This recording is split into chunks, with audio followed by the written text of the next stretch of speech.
Sales पर क्या प्रभाव पड़ता है? चलो, डायबिटीज मधुमेह एक ऐसी स्थिति है जो सीधे तौर पर मानव शरीर की कोशिकाओं और उनके काम करने के तरीके को प्रभावित करती है। सेल्स भी प्रभावित होती हैं और हमारे काम करने का जो सिस्टम है वो भी इफेक्टेड होता है। जब शरीर में इंसुलिन हार्मोन की कमी हो जाती है या कोशिकाएं इंसुलिन के प्रति प्रतिक्रिया नहीं करती हैं तो कोशिकाओं को ऊर्जा या ग्लूकोज नहीं मिल पाती है। समझो दोबारा, डायबिटीज एक ऐसी स्थिति है जो सीधे तौर पर मानव शरीर की कोशिकाओं, सेल्स और उनके काम करने के तरीके को प्रभावित करती है। जब शरीर में इंसुलिन हार्मोन की कमी हो जाती है या कोशिकाएं इंसुलिन के प्रति प्रतिक्रिया नहीं करती हैं तो कोशिकाओं को ऊर्जा नहीं मिल पाती है। ओके, यहां दूसरी चीज, कोशिकाओं पर डायबिटीज का मुख्य प्रभाव क्या रहता है? देखिए, ऊर्जा की कमी। सबसे पहला, ग्लूकोज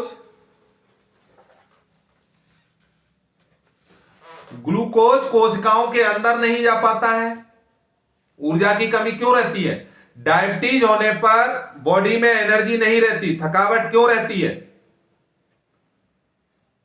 पॉज करना एक बार। जब सेल्स के अंदर ऊर्जा की कमी कब होती है? सेल्स कमजोर कब होती हैं? जब आदमी को कमजोरी कब होती है? जब इंसुलिन बॉडी में तो है लेकिन सेल्स के अंदर ग्लूकोज नहीं जा रहा है, तो ग्लूकोज कोशिकाओं के अंदर नहीं जा पाता है जिससे कोशिकाओं में ऊर्जा की कमी हो जाती है। दूसरा रहता है कोशिकाओं का भूखा रहना। भले ही रक्त में शुगर, ग्लूकोज की मात्रा बहुत अधिक हो लेकिन सेल्स तक न पहुंचने के कारण वे भूखी रह जाती हैं जिससे थकान और कमजोरी महसूस होती है। ओके, जिससे थकान और कमजोरी महसूस होती है क्योंकि जब रक्त में ग्लूकोज की मात्रा है लेकिन सेल्स तक न पहुंचने के कारण वे भूखी रह रही हैं जिससे थकान और कमजोरी महसूस हो रही है। रसोई में खाना तो आपके यहां है लेकिन खिलाने वाला कोई नहीं है तो मकान में खाना कितना भी बना रखा हो आप भूखे ही रहेंगे। तीसरा रहता है कोशिकीय क्षति, सेलुलर डैमेज।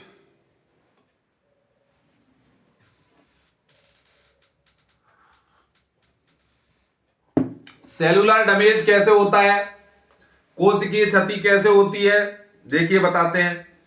उच्च रक्त शर्करा के कारण, उच्च रक्त शर्करा means high range of diabetes, उच्च रक्त शर्करा के कारण शरीर की कोशिकाएं विशेष रूप से छोटी रक्त वाहिकाओं, ब्लड वेसल्स की कोशिकाएं क्षतिग्रस्त हो जाती हैं।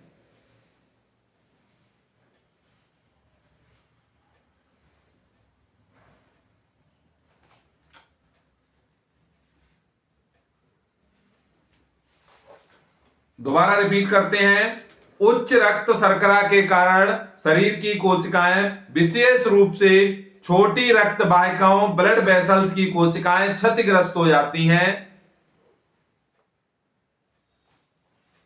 नेक्स्ट है अग्नाशय की बीटा कोशिकाओं, पैंक्रिएटिक बीटा सेल्स, इन पर क्या प्रभाव रहता है? विशिष्ट कोशिकाओं पर प्रभाव जिसमें रहता है सबसे पहला पैंक्रिएटिक बीटा सेल्स। अग्नाशय की बीटा कोशिकाओं पर क्या प्रभाव डालती हैं? ये टाइप 1 डायबिटीज में शरीर की प्रतिरक्षा प्रणाली गलती से इंसुलिन बनाने वाली इन कोशिकाओं को नष्ट कर देती हैं, जो अभी मैंने बताया था।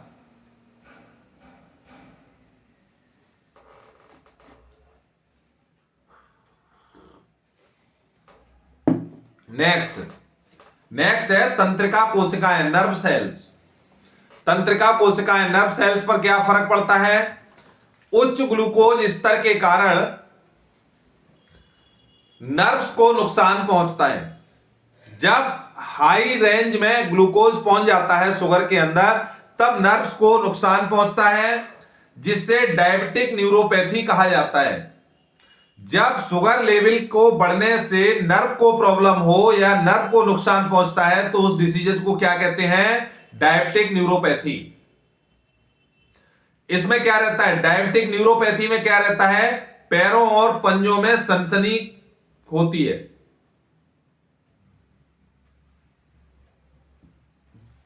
नेक्स्ट रहता है रक्त वाहिका कोशिकाएं, ब्लड वेसल सेल्स।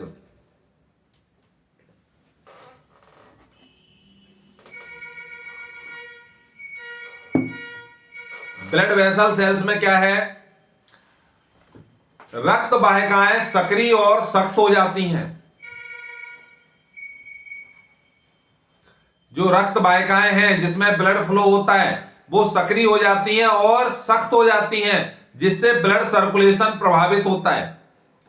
और ब्लड सर्कुलेशन प्रभावित होने से बीपी के चैलेंजेस आना शुरू हो जाते हैं, जिससे उच्च रक्तचाप की समस्या बन सकती है।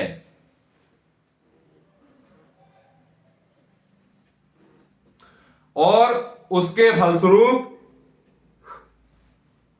शरीर में ऑक्सीजन इनटेक कम होता है।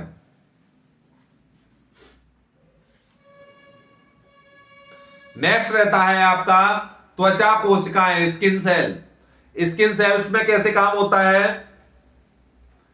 वाहिकाओं में बदलाव के कारण त्वचा संबंधी समस्याएं पैदा हो सकती हैं, जिनको डायबिटिक डर्मोपैथी कहते हैं। जब डायबिटीज की वजह से स्किन में कोई प्रॉब्लम होती है तो हम उसको क्या कहते हैं? डायबिटिक डर्मोपैथी। ओके। जिनको और हम हिंदी में समझना चाहें तो वो ये है कि शरीर की त्वचा पर भूरे रंग के जो चकत्ते पड़ते हैं, भूरे रंग के, शरीर पर भूरे रंग के जो चकत्ते पड़ते हैं उसको कहते हैं डायबिटिक डर्मोपैथी।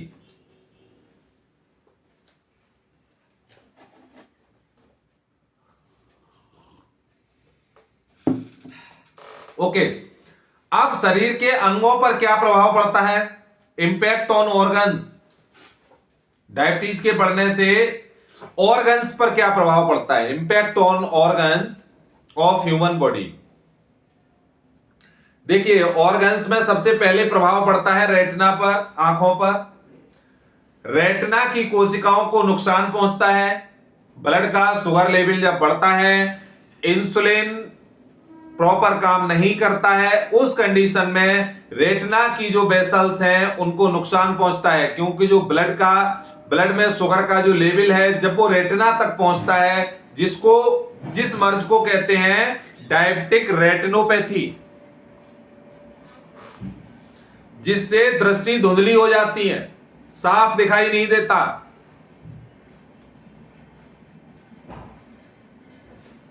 नेक्स्ट,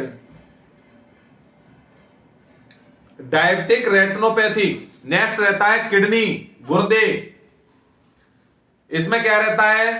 किडनी की कोशिकाएं क्षतिग्रस्त हो सकती हैं, क्योंकि जब किडनी को बीपी का बढ़ा हुआ ब्लड मिलता है और जब जो उसके नेफ्रॉन्स हैं उन पर प्रेशर से ब्लड पहुंचता है तो वो कोशिकाएं क्षतिग्रस्त होती हैं। दूसरी कि ब्लड में शुगर की मात्रा ज्यादा होने से उसको फिल्टर करने में भी प्रॉब्लम होती है, जिससे नेफ्रॉन्स घायल हो जाते हैं, जिसको क्या कहते हैं? Diabetic nephropathy.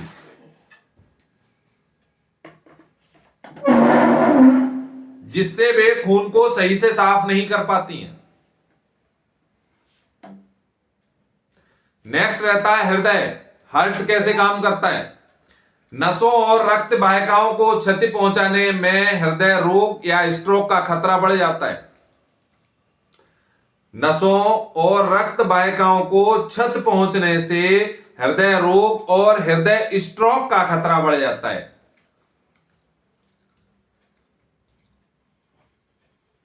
नेक्स्ट, बोन्स जो रहती हैं, हड्डियों पर क्या प्रभाव पड़ता है? लंबे समय तक शुगर रहने से हड्डियों की कोशिकाएं कमजोर हो जाती हैं, जिससे फ्रैक्चर का खतरा बढ़ जाता है।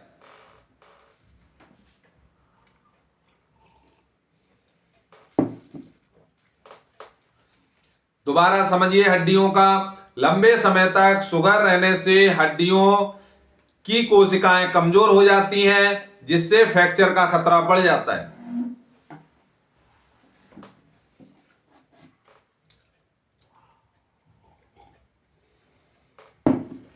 नेक्स्ट, हीलिंग पर क्या प्रभाव रहता है? सेल रिपेयरिंग पर डायबिटीज का क्या प्रभाव रहता है?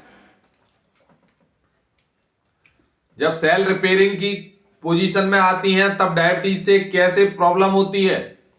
डायबिटीज के कारण शरीर के घाव भरने की क्षमता, हीलिंग पावर कमजोर हो जाती है। डायबिटीज के कारण शरीर के घाव भरने की क्षमता, हीलिंग पावर कमजोर हो जाती है, क्योंकि कोशिकाएं तेजी से पुनर्निर्मित नहीं हो पाती हैं। मतलब डायबिटीज होने के कारण रात में जो हीलिंग मोड में जाने के बाद सेल्स रिपेयर होती हैं वो नहीं हो पाती हैं, जिससे पुनर्निर्मित कोशिका का होना संभव नहीं होता है। अब इसका कॉन्क्लूजन क्या है, निष्कर्ष क्या रहता है? डायबिटीज न केवल ब्लड शुगर बढ़ाती है बल्कि यह शरीर की हर कोशिका को प्रभावित कर सकती है। इसे नियंत्रित कंट्रोल रखने से कोशिकाओं को होने वाले दीर्घकालिक नुकसान को रोका जा सकता है। लॉन्ग लास्टिंग जो डैमेज आएगा कोशिकाओं को, उसको हम रोक सकते हैं इसको कंट्रोल करने से। पॉज करना है। आप बताइए।